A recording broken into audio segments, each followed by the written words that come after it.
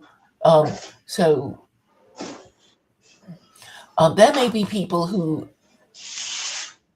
maybe aren't married and don't want to be married, and we can say you can still support marriage. We don't force you to marry, but surely you can support in principle the idea that children who are brought up by their two biological married parents living together in a loving relationship would fare better than if they were singly parented in their fatherless home, and they would have to say yes, right? And it's like, no, we're not forcing you to marry, but you can certainly agree to that principle. So they'd have to support it, right? Or say, why not? And if they say, well, we're gay, it's like, well, okay, you can be gay, but, we can't all be gay because then the human race would die out and nobody would be parents. So you have to at least support the people who are doing the hard work of rearing the next generation. I mean, these are logical arguments, aren't they, Chad? I don't know. I didn't really pay attention.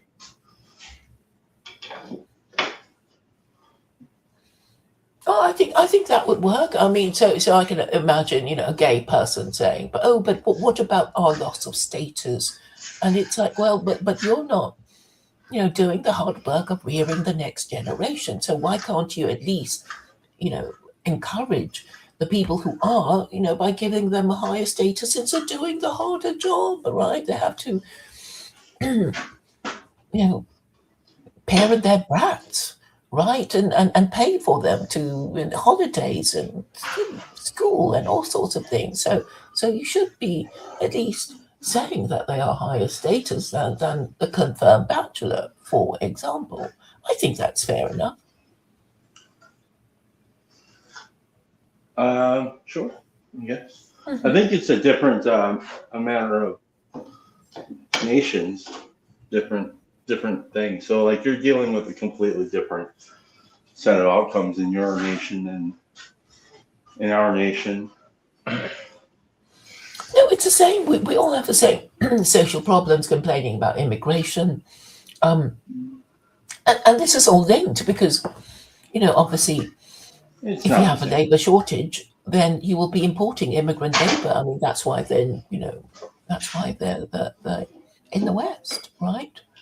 It's not the same. It's not the same as what? No, I think your situation, your context is different than our context. We're not dealing with the same things. Aren't we? No, I don't think so. How is it different? Because I think America's like 50% like European, whereas the UK is still like 81% or something. What do you mean European? Oh, I thought you We're were like 100% American. Well, I thought you were talking about demographics. My bad. I got confused. No, I was thinking of like, I think there was like this weird number that I heard the other day or something like our like the amount of money that the average American makes compared to what you guys are doing over there. Like your economy is like really, really bad. Really, really, really bad in comparison to ours, even in its lowest. Yeah, it was the lowest state in America has a higher GDP per capita than England. big differences there. And that's going to make a big difference in a lot of different things. Not only that, but we have, we might bitch and complain a lot about that stuff. But I think that we are dysfunctionally, we just got it better. We got it made in a lot of ways, a lot better than what you guys have, I think. Now we are dealing with some of the potential infringements on our local freedoms and things like that. Like I think you guys have had to deal with CCTV problem for I don't know how long. CCTV has been ubiquitous in your where you live, but I thought it was like something like at least a couple of decades. Whereas over here, it's like right now we're just now dealing with a problem with these flocks, and we actually can fight about it and talk about it and get things done and get those things taken down. So I mean, I just think there's a lot of difference, big difference. Am I right? I don't quite see that. I remember a recent demonstration in London, and a few people would say, "Are you coming? Are you coming?" And I said, "Well, I don't really attend demos," and then a few of them were saying that all these cameras that have spatial recognition, and some of them didn't want to go because they were afraid of these cameras. I assume that they're these flock cameras, or they have facial recognition anyway. Yeah. And we've had CCTV. You guys have had that for like 20 years. A decade. Yeah. Yes. Right. So we're the same, really. I mean, it's really the military security industrial complex selling us, cameras, because we're afraid of burglary and crime, and they could easily fix the situation by having punishments that fit the crime, but it's too obvious. They just want to put us in a state of fear, so we will buy their surveillance equipment. Because obviously if we're afraid, we're going to buy it and put it in our car, put it in our front door, and link it to some whatever. I mean, it's big business, right? Fundamentally different attitude than what we have. Yeah, I don't understand. I mean, people were in the UK. They were destroying those cameras. Yeah. And getting into trouble. But you said that people were also buying them because they were buying the idea that it would sell us safety, and we're not buying it.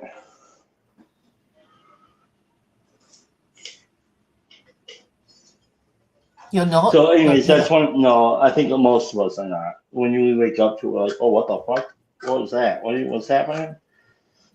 And there's that. And again, I think the economic situation, even though we bitch and complain about ours, I think it's vastly more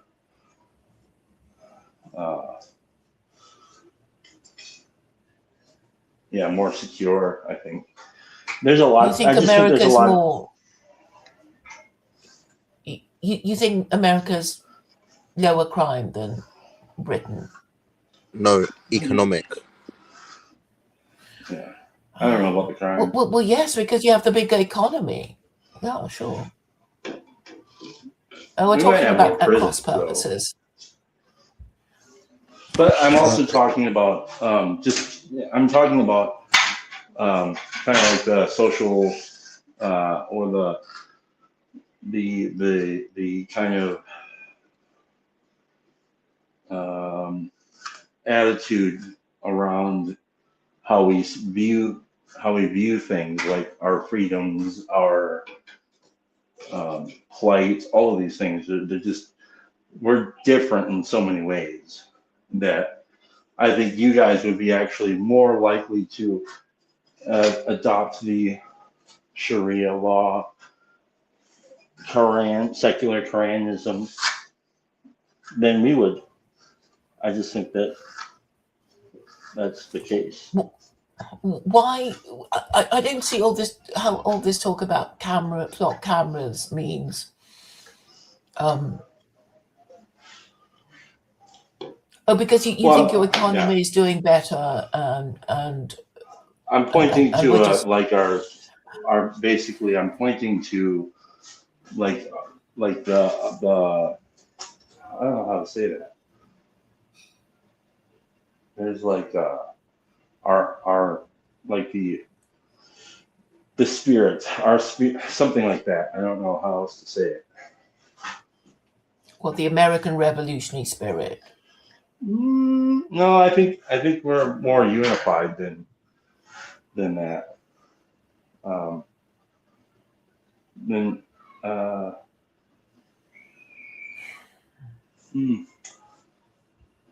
to say exactly. Well, it's hard to predict how people will behave. I mean, we can always have an idea that, we are this sort of people or that sort of people, but, we don't really know until we get the reaction when the people are, when it is explained. And I'm saying the only way to get the message through to people is for an actual journalist who asks obvious questions. I know they're all control, CNN, BBC, they promote a certain kind of narrative.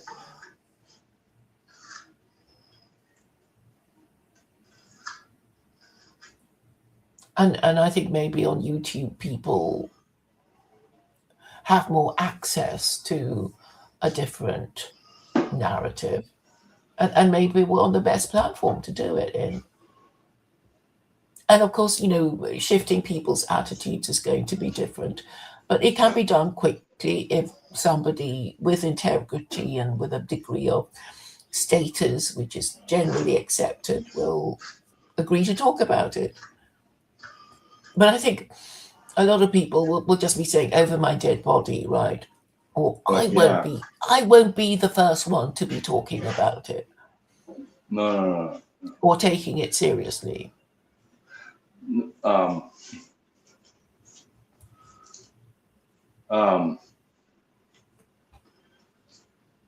I think Americans complain a lot, and we do. But we don't really want to change. We really don't want things to change. Yeah, I agree. And of course they don't want to change. And the enemies of America know that. I think they also know the best thing that they could do is work to confuse and separate Americans. The last thing any real enemy of America wants to do is push us over the edge. Yeah, but surely Americans the only place that the American attitude can change is kind of like the extreme, we'll fuck all you up, basically. I don't think that we can go much lower than what we have. But it's how you draw the battle lines, right? So I know people talking about right and left, but really it's just patriarchy and matriarchy, the people prepared to support marriage and the people who don't, right? I mean, this is how you can frame it to people. And therefore, the people who support marriage are the ones to support because they care about the future. Well, I don't want your secular Koranism. I don't think that anything is that bad. Sorry, I just don't. I think we got it pretty damn good. Okay, but obviously people don't want to change. But do you think that maybe marriage as an institution needs to be protected, and therefore divorce abolished? Probably. Yeah. Well, yeah, it has to start somewhere. You have to kind of take a position on. But we have But we have ways of working that. We don't need secular Koranism. Okay, so what is your way of working it out? Well, you'd have to go through other legal avenues, like you're saying, and you'd have to make a compelling argument to do it.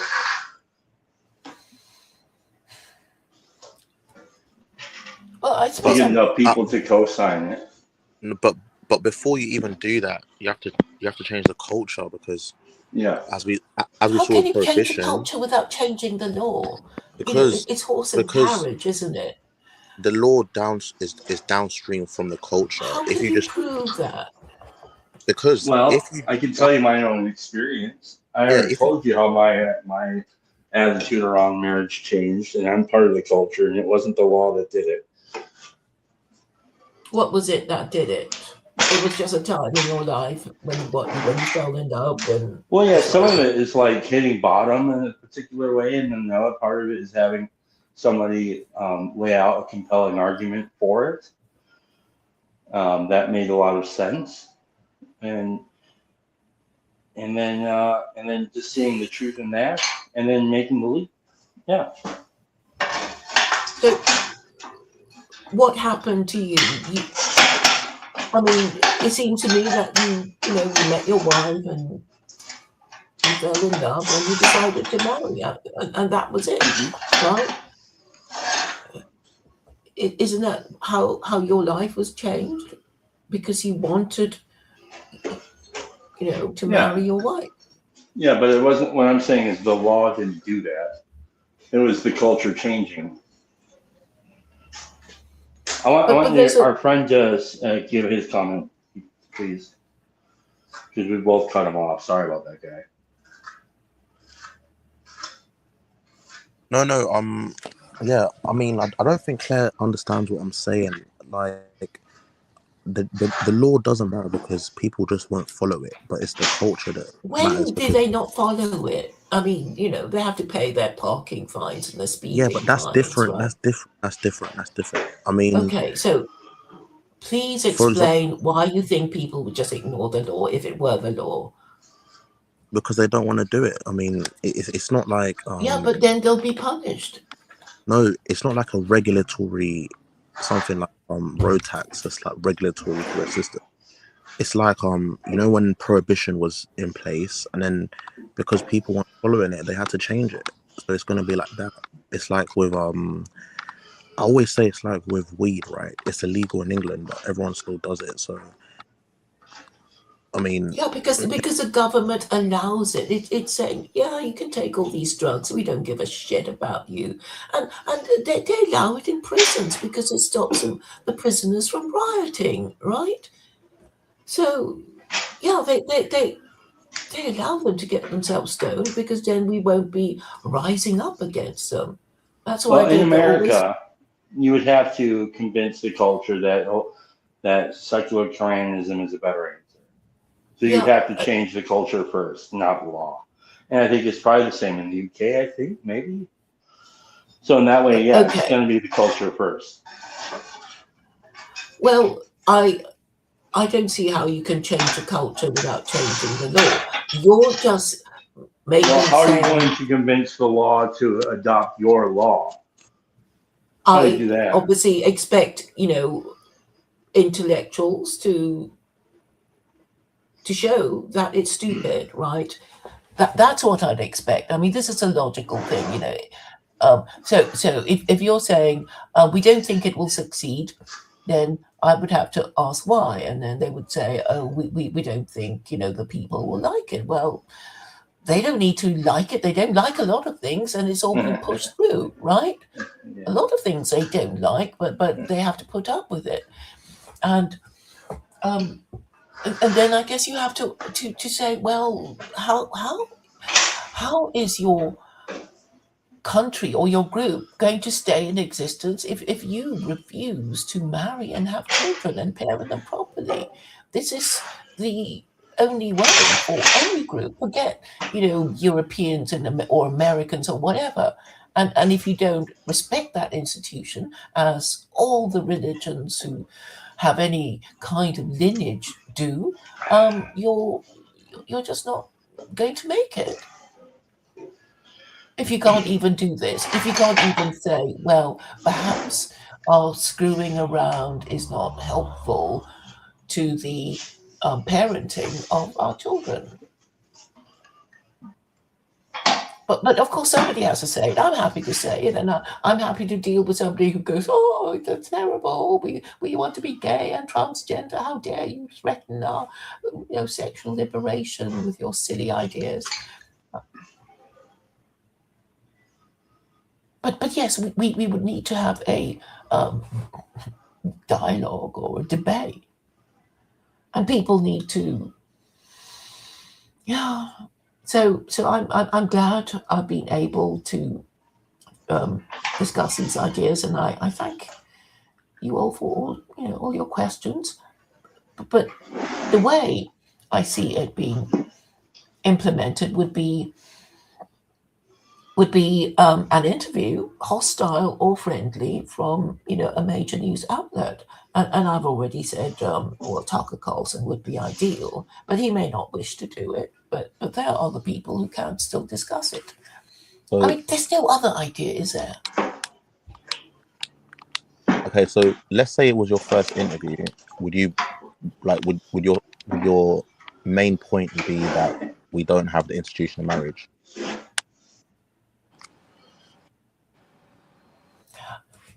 If we do not respect the institution of marriage, we do not respect the idea of continuing our group by producing young and rearing them properly. So we don't deserve a future, do we? We can't even be bothered to have offspring and parent them properly, or just even support the idea that, well, it would be better if they weren't mostly growing up in fatherless homes. I mean, then I guess we don't deserve a future, do we?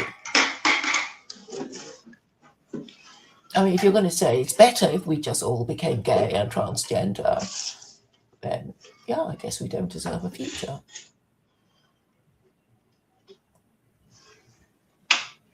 But I mean, I've said that to people who are like pro gay. Yeah, I'm like, if your parents were gay, you wouldn't even be alive. But they just don't care. So. Sorry, what was this about gay people and parents? I didn't quite catch what you said.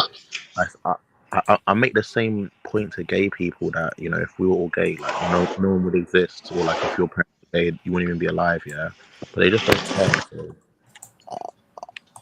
I don't know if that's gonna work, Claire. Okay, I'm going to summon my gay friend. Okay, and hopefully he will arrive. It's Vincent Bruno. Do you know him? Oh, you must be getting tired of me. I've seen your contact with him, but I've never spoke to him or anything. I don't know if I'm getting tired of you. It's just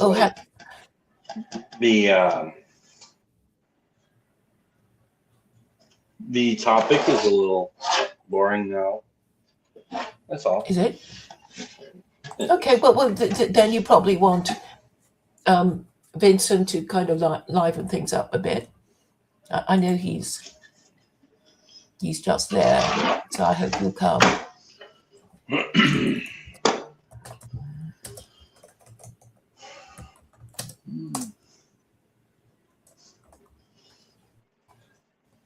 It'd be kind of cool if some of my American friends would come and help me out, you bastards.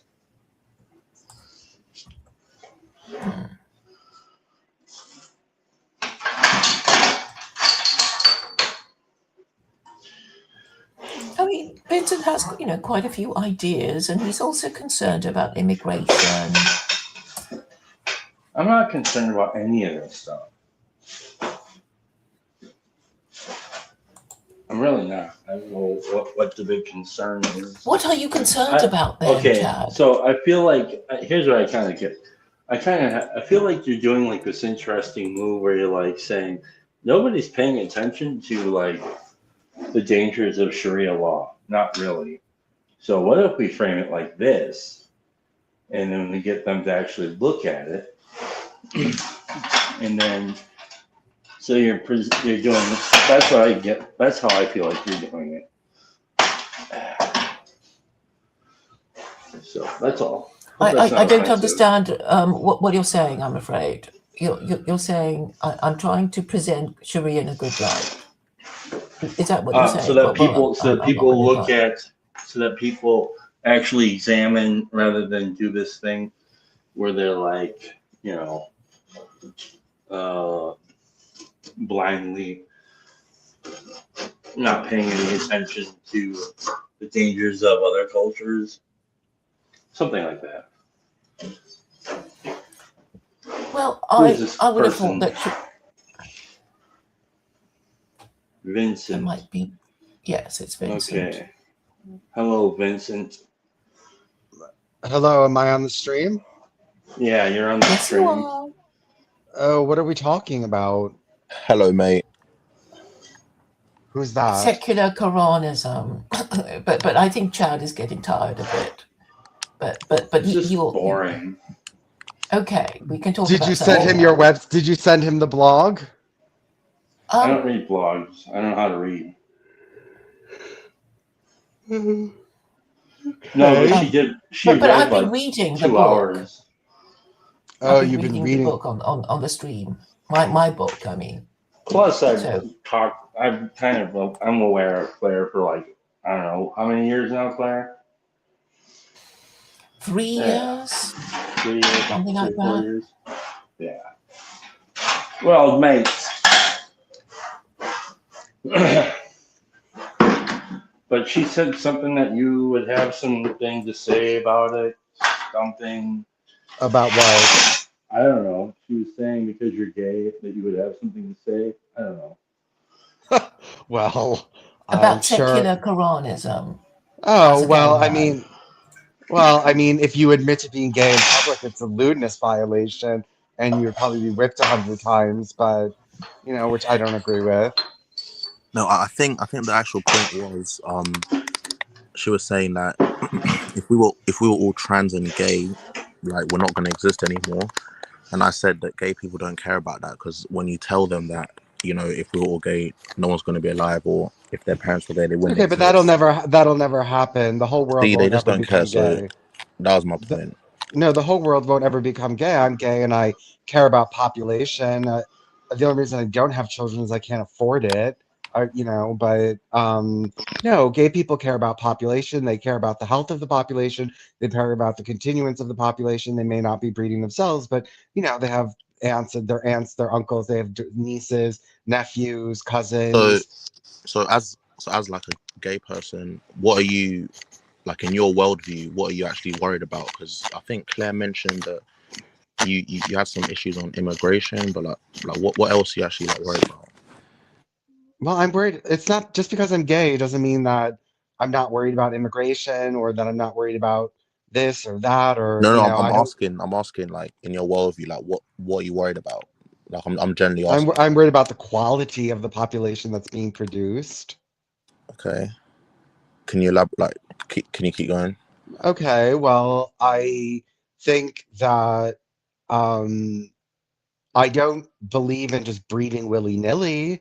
I don't believe in just doesn't matter who you breed with, sick, or not, or sane or not, or whatever. I think that it's very important to have healthy bloodlines that are physically, mentally, and emotionally healthy, and who also have good input from outside stimuli, who are raised by good parents. I don't think that, not that I'm stopping people from breeding, but I think that there's a lot of criminality being bred. I think there's a lot of sickness being bred. I think there's a lot of mental illness being bred. I think there's a lot of drug addiction being bred. I think a lot of this is happening. And I think what's also happening is that the people who are strongest and healthiest, who have the ability to really carry the race forward, are foregoing having children because they want to have jobs and careers and things like that instead of having lots of children. And the only people who are having lots of children are, people who are disadvantaged, which is going to make more difficult for the human race to advance.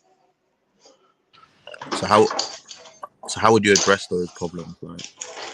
Well, I would make it so that eugenics wasn't a dirty word. It shouldn't be a dirty word. I mean, and also to promote selective breeding amongst human beings.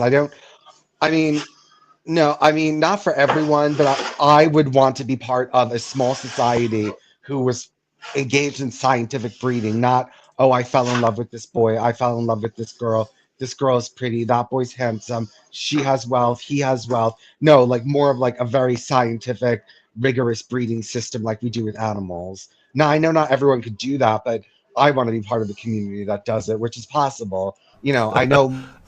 No. Well, we don't do that.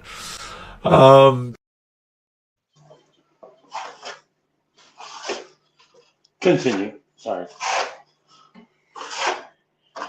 I'm just being silly, but I also think no, that's horrible. But what's horrible? What's horrible? What's horrible about a small group of people that want to breed scientifically working together to do that? What's horrible about that? Well, it assumes that science is going to be able to arbitrate some sort of ethical standard, which I think is absurd. Why? Survival is an objective ethical standard. Did your group stay in survival? Did you and your group stay in survival is an objective ethical standard. Yes or no? Did you die out? Well, then what you were doing was wrong. Did you stay in survival and did you prosper? Well, then what you were doing was right.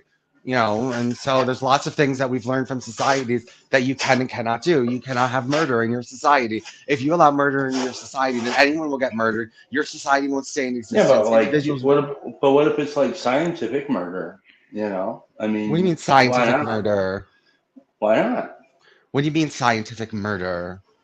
I'm just using the same standard that you okay, use. Do you know of any long-lasting society that has stood the test of time that does scientific murder on people? Can you name me these societies that are so great, so lasting? I don't.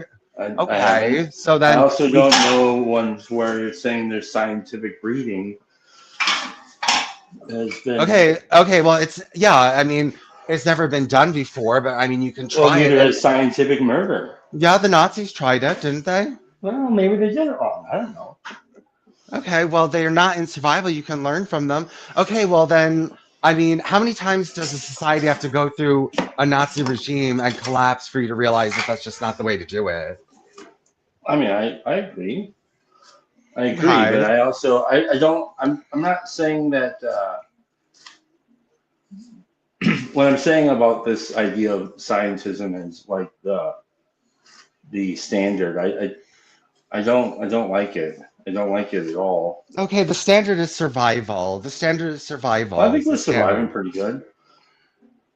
We're surviving. Okay. I mean, there's like okay, and then there's progress, right? There's progress. There's also progress. What's your literacy like? What's your murder rate like? Actually, scientific murder. Here, I'll give you some scientific murder for your society that they've been doing. I think the last year and the year before it was like 73 million abortions global.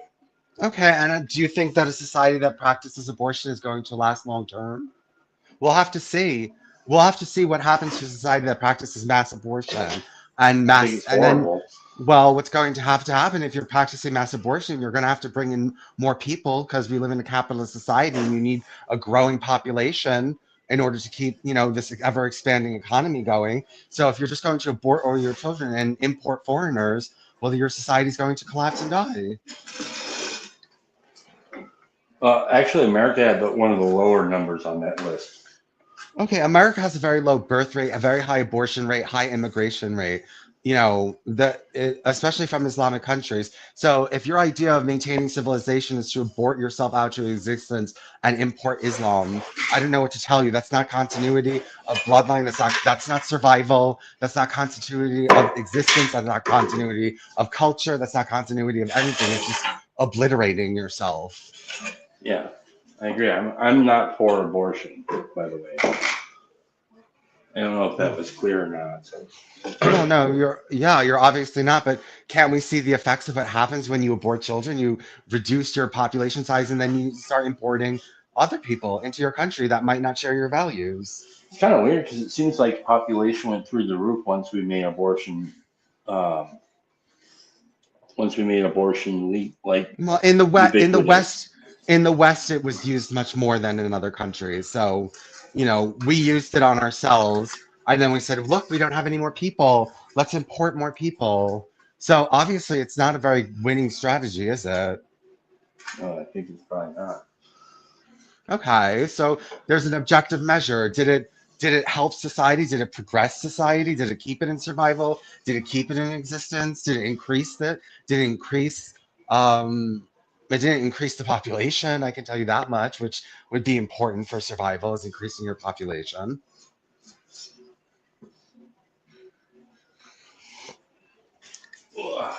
Sorry, I'm focusing on this.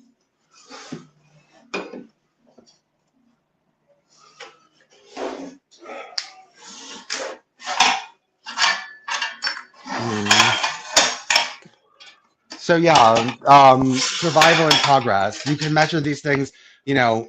So survival is the objective standard, and then you have a subjective standard like literacy, healthcare, murder rates, infant mortality rates, these different kinds of things. How is your society doing on these metrics? Now, who are you, and then you have to ask yourself, who are you going to copy? Are you going to copy societies that are dying and collapsing and have horrible birth rates? Or are you going to focus on societies or try to emulate societies that have, you know, at least a positive birth rate and aren't aborting all their children and importing foreigners to replace them?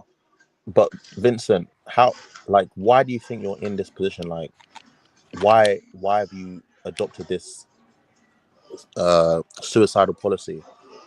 What? I haven't adopted any suicidal policy. What are you talking about? I'm talking about your country. Because you know what, it was never tried before, and people thought that it's been tried now, and we know what the ultimate outcome of it is. We know what the ultimate outcome of it is. So, you know, it now obviously needs to be corrected because there's scientific data. If you're not reproducing and you've made your population static by only having a 2.1 birth rate, and then you're importing people who have a higher birth rate who don't share your culture, that's not cultural continuity. That's not survival. That's not survival. What is American culture? Well, I mean, I guess the Constitution, which can be replaced, right? You think that most immigrants want the Constitution changed? Well, some of them do, and it can be. I mean, look, technically under Sharia, pagans are not technically supposed to practice publicly. You're not supposed to have a public idol. You can do it in your house, but you're not supposed to do it publicly. So if a lot of Muslim immigrants come here and they believe strongly in their faith that public idolatry is an abomination, yeah, they could change the Constitution. I don't see why not. They're converting lots of people. Maybe people think that idolatry is bad. Yeah, they could change it if they wanted to. I mean, maybe it would take a generation, but yeah, of course they could.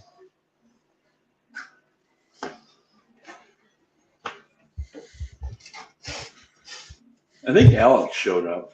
Are you here, Alex? Yeah, how's it going? What's up? Can you hear me okay? Yeah. Over 6 hours. Wow, I must have missed a lot. Not really. Kind of lame. Well, Boring. is this a good spot to maybe change the conversation or to add whatever it is that you guys have been going back and forth on? I don't know why we need to change it. Just flow with it.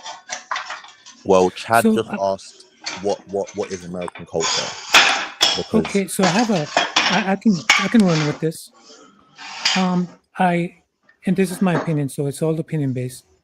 Not to say that I'm right or not to say that I'm wrong, but I do believe that there is American culture, and the reason why I say this is because I myself am a foreigner. Now, yes, I am an American citizen. Yes, I've been here a bit. Yes, I love America. However, I've seen this culture from a different perspective because I used to have a different culture. I used to be neck deep in another culture. And one of the first things that I noticed was exactly that, the American culture, which was not my own. So yes, there is one. It is, you can't, the reason why most people have a hard time pinpointing it is because it depends on the region where you live. Because different states have different cultures, but by and large, there's a common theme that most Americans share. And Which there's a is lot what? of places. So I'll give you a quick example. Now I'm going to contrast with what I was used to versus the American way. So in my culture, it was as far as the now, I guess Mexico is considered a democratic country. There was a different feeling as far as the freedom that I felt versus the freedom that I felt once I became an American, or once I experienced what I seem to think a freedom culture versus the ability to speak your mind to a politician, to a wealthy person, to a CEO of a multi-million-dollar company. The ability just to say, I don't think what you're doing is right. Just to be able to say that in a public place and not be worried that someone's going to take out your family and they're gonna and you're gonna end up sprawled with your guts hanging out in a magazine somewhere because you dared cross that line. Just the freedom to criticize important people and powerful people is completely different. We used to have a magazine. May we There know, were several Alex, magazines. May we know, Alex, which country you come from, where these terrible things happen if you Sure. do I these I things? think I said it in passing, but I'll say it again. I was born in Mexico City. Lived there for a little bit, but I did get to see and experience some weird, bizarre things in comparison to the States. And we used I was going to bring up the magazines that I remember seeing.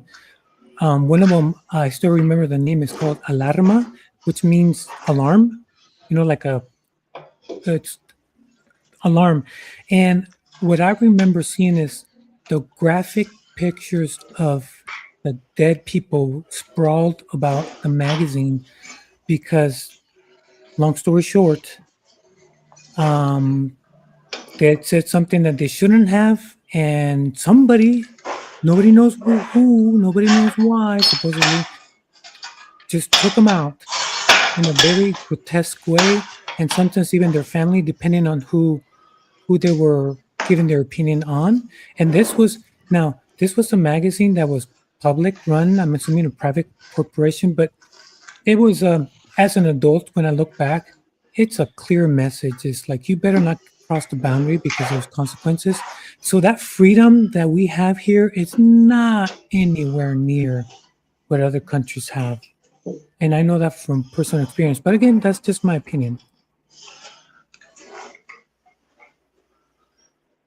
What are your opinions, Alex, on the idea of scientific? What did you call it, Vincent? Science. Well, I mean, like scientifically guided breeding. Huh. Yeah. What do you think about that, Alex? Well, it sounds like we're trying to come up with a plot for a science fiction novel, maybe dystopian in nature, because I'll say this. I'll try to summarize before I give it back to you guys. There's the creature, and then there's a creator. And when we start playing God, in a sense, when we start messing with people's DNA or any of that sort, we are pushing boundaries. And maybe just because modern science might be able to, doesn't mean we ought to.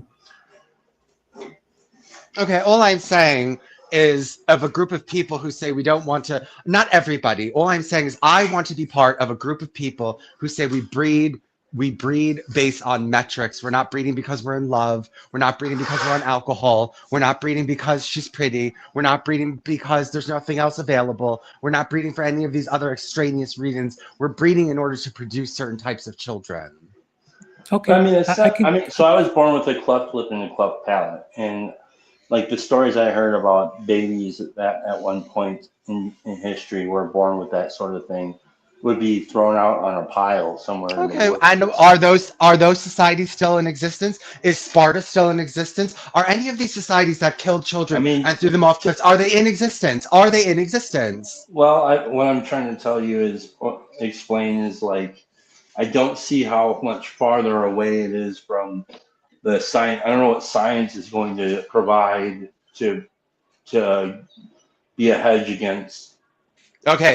Yes, you know there's what I'm saying? statistics. There's statistics. So, can you name me one long-lasting society that practices infant child sacrifice of deformed infants that lasted the test of time and didn't collapse and stayed in forever and is here and they're just practicing eugenic child sacrifice all over the place? What society is doing that?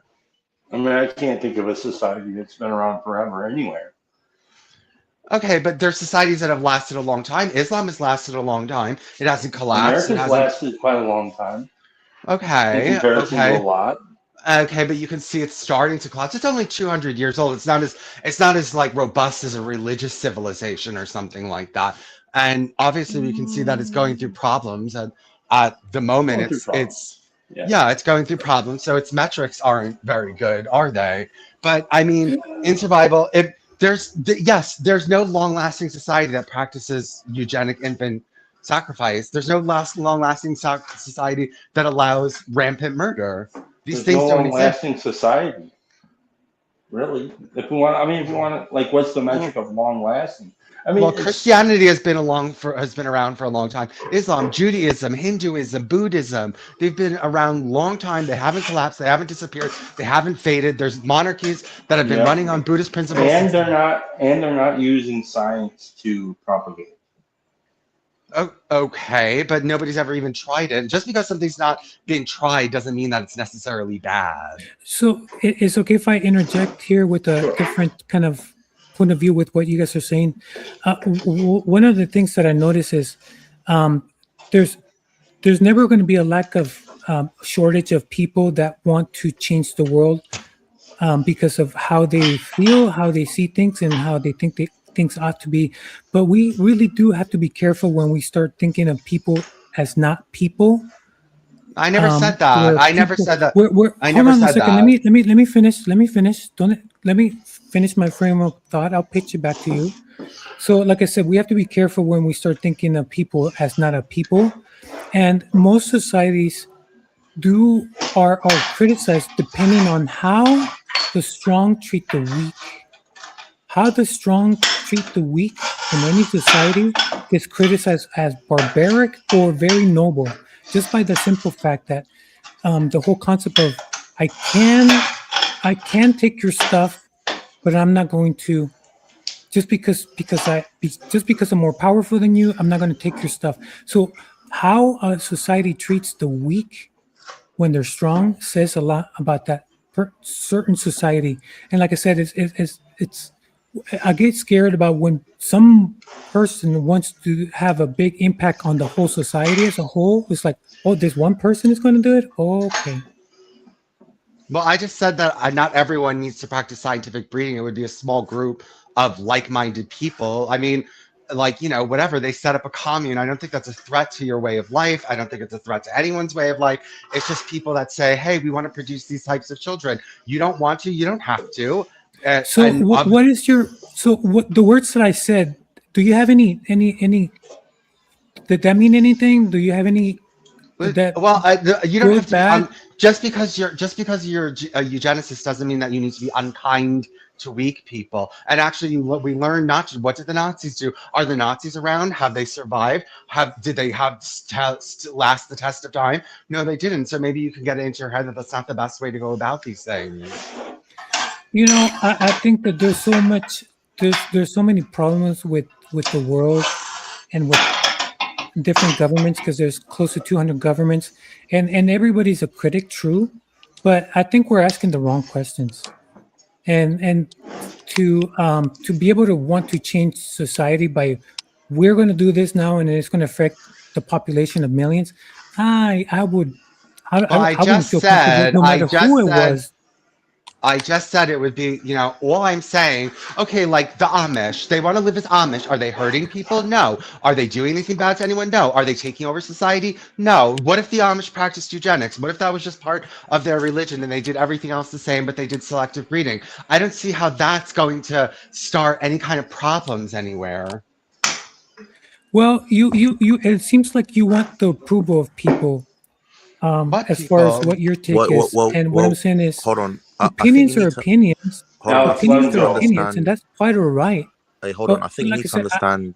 I think you need to understand why Vincent said that in the first place. Yes, he was upset. Yes.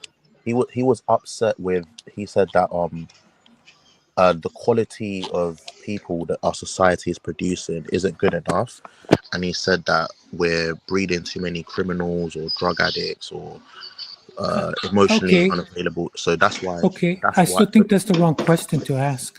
No, I'm just saying. Like, there's a reason. There's a reason why our IQ is dropping. There's a reason why a lot of things are happening. There's a reason. Yeah, it's the wrong question to be asking, in my opinion. I don't think there's really any such thing as a wrong question to ask. Well, you know what? It's good. I think I'm gonna take off because we're just gonna go around in circles and it's. Wait! Before you leave, can you state what your position are? What do you think is the right question to ask? Because so the right question. I think you and Vincent have the same issues. It's just that he would like to fix it in a maybe more drastic way, in your opinion. I'll gladly give you my opinion, but it's okay if you give me enough time to unpack it a little bit. Do you give me 2 minutes without interjections, without interruptions to unpack it, or is that a no? Just talk about it. Yeah, say it. All right, so give me 1 second. Let me get my notes here together because I do want, like I said, 2 minutes. All right, I think that's all I need. While you gather your notes, I'm just going to say something about the science thing real quick because I think my issue with it is that the way that I hear what you're saying, Vincent, is that science will assume we'll have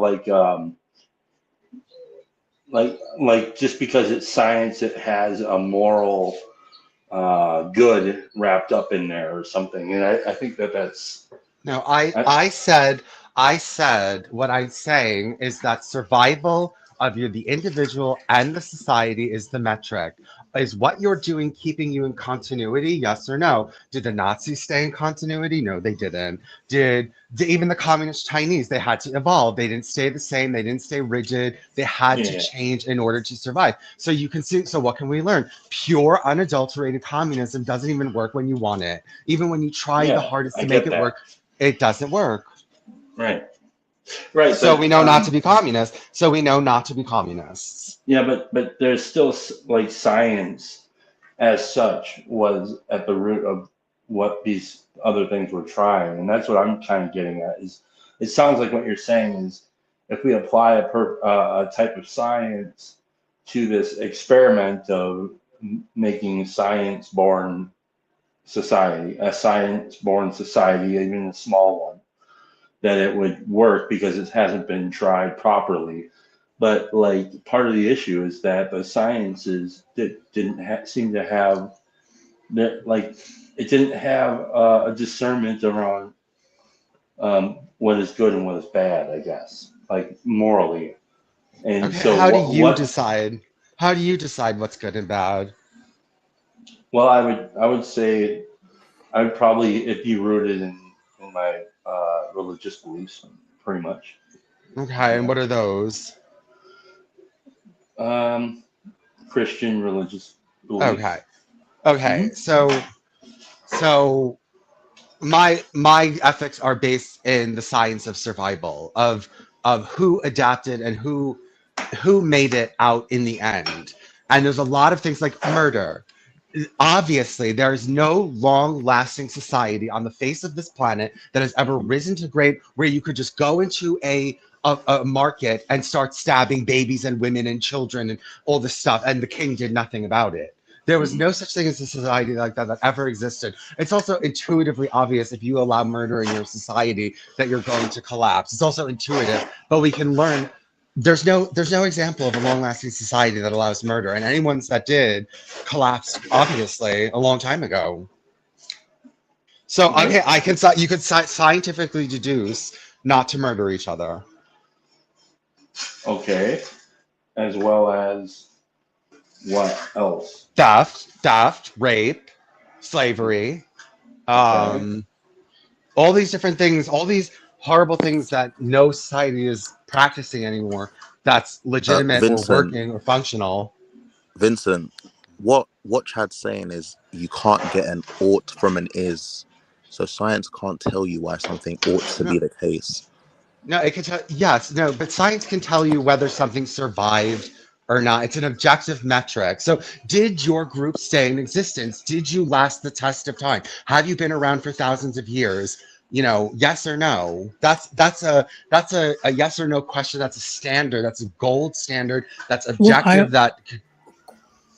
I go back to that. That's the wrong question to ask. Okay, Alex, do your thing.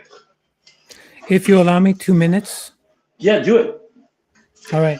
So he mentioned science. So in science, there's tests, there's this, but there's also the science does believe in survival of the fittest, and that's why evolution happens. So in the world of science, you cannot have the world of science without tests and experiments and survival of the fittest. In the world, that's it. Survival of the fittest, meaning where does the old and the weak and the unhealthy fit in? Well, survival of the fittest says, not really. So away we go with them. At least that's the scientist model of survival of the fittest. You're not fit to live, bye-bye. So, but I have a different perspective because I don't believe in science. So when it comes to navigating life, the better question is, what exactly was causing me to have lower IQ, to have problems, to not be able to flourish, to not be able to have conversation, to not be able to have relationships, to not be able to have a job, etc., etc., etc. So the important question is, what am I, and me is you, is civilization. What am I doing wrong? That is a better question. So, but there's two ways to look about it. There's a sacred social order or desire to control, survival of the fittest, right? The science. We think this is wrong. Science says this is wrong. Look at the percentage. Look at blah, blah, blah. Off we go. Off. Like I said, if they don't value life for life's sake, if they don't value humanity, they're going to do whatever they think is necessary. And we've seen that in the past. We don't have to wonder what it would look like to run with the science without religion. Look at Russia. They did it without science. And, well, there was a lot of atrocities. So there's the rule and the rule breakers. And then there's the rule and the exception. When it comes to what is causing me grief, what is causing me not to succeed, what is causing me issues, what is causing me to be lower instead of better, right? Less thriving, more thriving. That is the better question. But rarely do I stop to think and look at my imperfections, what I'm contributing to the problem, what I could do to better the situation. And I'll give you a quick example because I'm running out of time here. As far as if I'm going to do something, I don't do the acoustic guitar, but if somebody handed it to me as a gift, it's going to take effort and time. And if I know that, it's not going to be easy to put in the work. So the better question is, what exactly am I doing wrong? And there's 1,000 things I'm doing wrong. The question is, do I want to do what is right? Do I want to put in the work to look at all my imperfections, all the places where I don't pull my own weight, where I let people down, where I criticize improperly, where I cannot have relationships. I keep breaking up, and everybody's upset at me because I can't coexist with them, and I, et cetera, et cetera, et cetera. Where I break the rules and I don't can't pull my own weight. So the question is, what am I doing wrong? How come I'm not contributing as such? I am able to. The better question is not what can science do for me, but what exactly am I doing that's causing me all this havoc? But again, it's easier said than done as far as looking at all our introspections and all the things that I could be doing to improve where I'm at. Okay, so the one thing you should read a book called Jewish Eugenics. In there, they talked about this What time argument. is It, by me, it's 4:08, but I'm on the East Coast.